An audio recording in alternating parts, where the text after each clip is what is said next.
Pareil, les bébés sourds. Comme on appareille n'importe quelle personne. Non, parce que j'ai vu la dernière fois qu'il y avait quelque chose là. Ah, ça c'est différent. C'est-à-dire qu'un appareillage, ça peut être quelque chose de différent. C'est-à-dire qu'on a en gros deux types d'appareils. On appelle les appareils conventionnels, c'est-à-dire les appareils que vous voyez, peut-être je ne sais pas si quelqu'un est appareillé dans la salle. Voilà. Donc, je ne sais pas si vous voulez nous montrer votre appareil. Voilà, ça c'est un appareil conventionnel, c'est-à-dire qui est fait d'un embout, d'un petit boîtier qui contient un processeur.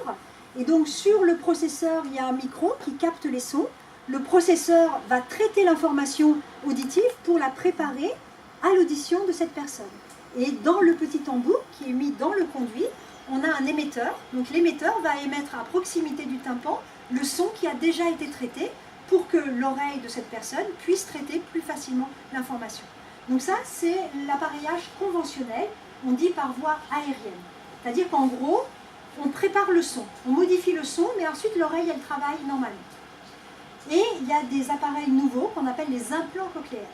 C'est-à-dire que parfois, la surdité est tellement importante, ou plutôt, il y a tellement peu de cellules ciliées, que vous pouvez préparer comme vous voulez le son, l'oreille ne parvient pas à le traiter. Donc en fait, on va contourner le problème de l'oreille interne et on va les stimuler directement le nez. Et donc on va avoir un autre type de processeur donc qui va préparer le son et ce processeur en fait il va jouer le rôle de l'oreille interne. C'est-à-dire qu'il va capter le son, le traiter, le préparer et le transformer en message électrique. Il fait des potentiels d'action. Il fait des potentiels d'action, il fait de la transduction. Il transforme le message mécanique en un message électrique. Préalablement, par le voie d'une intervention chirurgicale, a été placé dans l'oreille interne un petit fil électrique qui s'enroule dans la cochlée. Or, vous savez que chaque cellule est reliée à une fibre nerveuse. Et donc, ce qu'on appelle ce porte-électrode va délivrer des messages très localisés, comme le fait les vagues de liquide, et va stimuler, par exemple, quand on va avoir un son aigu, il va stimuler cette région de l'oreille, un son grave, cette région, et on va stimuler directement les nerfs. Ce qui va permettre aux personnes qui ont des surdités dites profondes, où il n'y a plus de cellules ciliées utilisables, d'entendre à nouveau. Alors, je ne sais pas si Madame Bach va accepter de nous montrer. Donc, Madame Bach qui est là, on se connaît depuis 20 ans. C'est moi qui faisais ces réglages de son implant cochléaire. Donc, Madame Bach, je peux me permettre Madame Bach n'a pas eu de chance. Elle est née pendant l'hiver 53. 53 54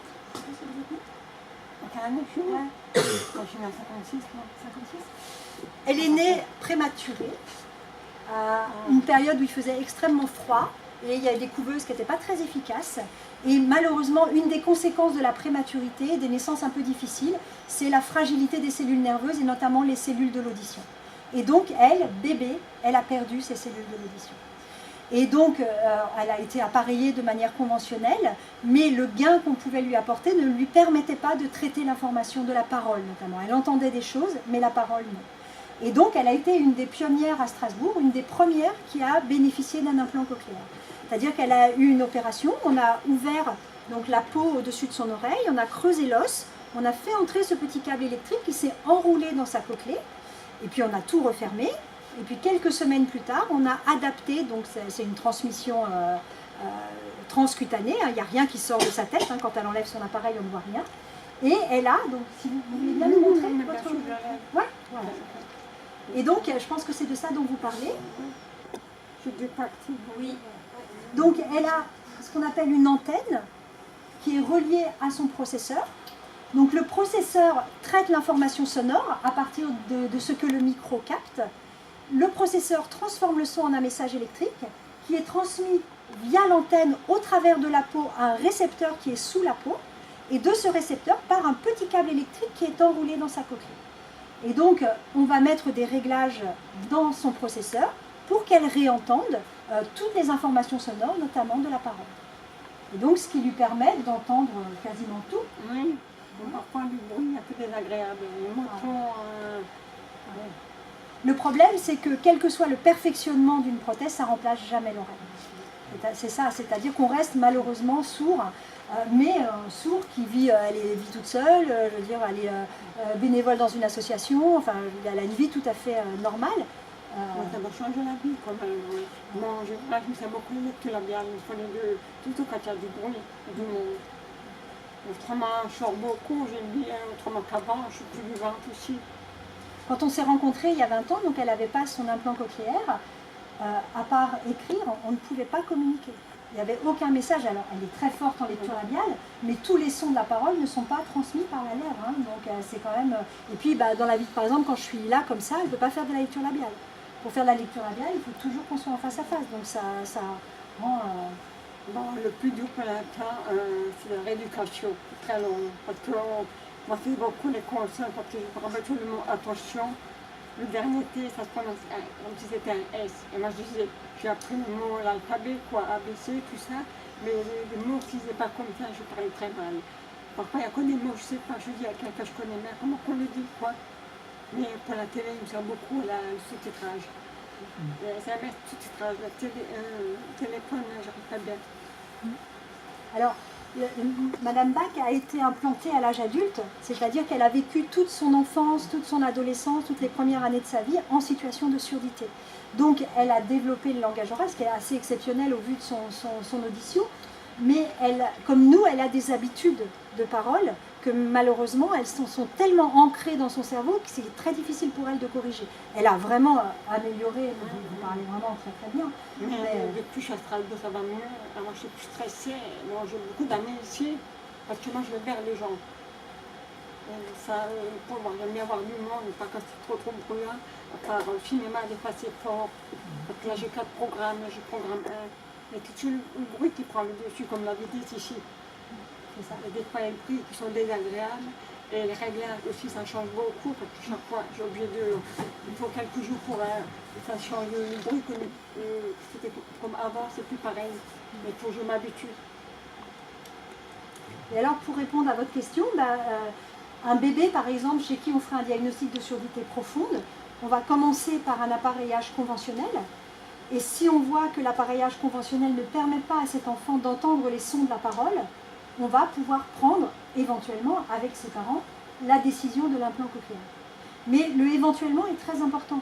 Parce que dans le cas de Madame Bach, le choix qui avait été fait, c'est d'aller vers une communication orale. C'est-à-dire s'appuyer sur ce que j'entends pour fabriquer du langage. Parce que, comme énormément de monde dans la population, quand vous êtes sourd, vous êtes le seul sourd dans une population d'entendants. Et donc la voie la plus facile pour communiquer, c'est la voie orale. Mais il faut savoir qu'il existe une alternative, c'est-à-dire que certains parents ne vont pas vouloir de l'implant cochléaire. L'implant cochléaire, symboliquement, c'est quand même quelque chose de difficile. On va introduire quelque chose dans l'oreille de la personne. Et il faut savoir que quand on introduit ce petit câble dans l'oreille interne, s'il restait des cellules, on détruit les cellules. Donc ça veut dire que si on le fait, c'est qu'il n'y a plus de cellules. Il faut être sûr de ça. Chez un enfant, est-ce qu'on est véritablement toujours sûr? Donc il y a parfois des questions qui se posent pour les parents. Alors l'urgence, ce n'est pas tellement d'entendre ou de ne pas entendre. L'urgence, c'est de communiquer.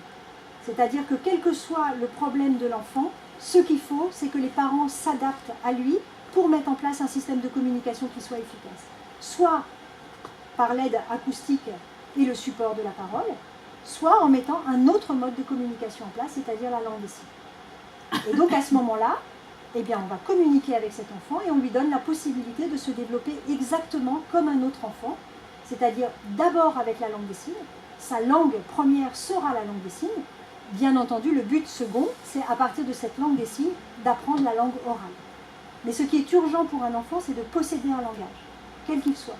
Il n'y a pas de différence d'évolution d'un enfant, qu'il soit éduqué au niveau oral ou éduqué au niveau gestuel. La différence entre les enfants, c'est quand on s'est adapté à lui. Donc l'urgence, c'est ça. L'urgence, c'est lui donner un langage. Il faut que cet enfant comprenne son entourage et il faut qu'il s'exprime au niveau de son entourage. À partir du moment où on a fait ça, finalement, peu importe ce que vous déciderez pour cet enfant, il y arrive.